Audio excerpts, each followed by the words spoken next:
Hi, I'm Jenna Helwig, Food Director at Real Simple, and I'm going to show you how to make really easy and really yummy Raspberry-Almond Crumb bars.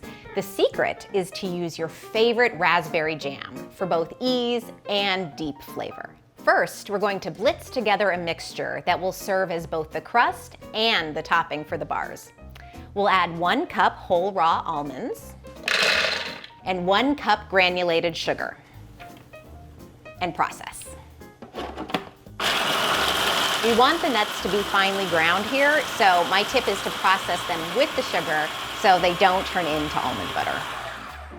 Then we'll add 1 cup all-purpose flour, although you could use whole wheat or a combo if you wanted, and a ½ teaspoon kosher salt, and then a ½ cup of unsalted butter cut into cubes.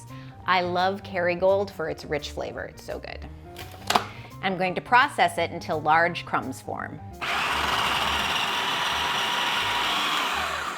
I'm just going to stop to scrape down the sides occasionally just to make sure that it gets well combined. Great. I've prepped a 9x9-inch baking pan by spraying it with cooking spray and then lining it with parchment paper that's longer on all 4 sides. You'll see why later. Now I'll press about 2/3 of the almond mixture into the pan to form the base of the bars.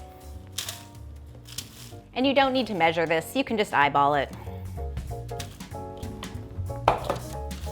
You can also use a glass or even the bottom of a measuring cup to do this, but I find it easier to just use my fingers.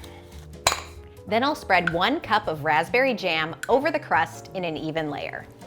Raspberry jam is great with these bars, but you could also use fig or cherry or apricot or really any preserves or jam that you like. I like using a small offset spatula for this job. It really is an underappreciated kitchen tool. You can use it for spreading jam, of course, or frosting. You can even use it as a tiny cute spatula if you're making little cookies or crackers.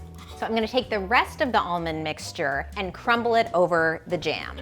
This doesn't need to be perfect or even. I like some, larger pieces. You can squeeze it together like that. And then some smaller. It's nice to have a mix. And last but not least, I'm going to sprinkle over a 1/4 cup of sliced almonds. The bars will bake at 350 degrees for about 25 or 30 minutes until the jam is bubbly and the topping is golden brown.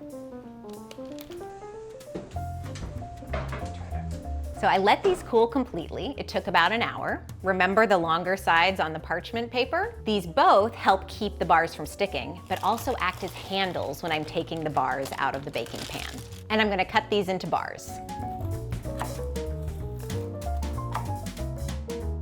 I'm so excited about these bars. You can make them as big or as small as you want. I'm gonna cut them into 16 squares. These smell so good. They're perfect for a casual dessert, afternoon snack, or even, my favorite, breakfast on the go.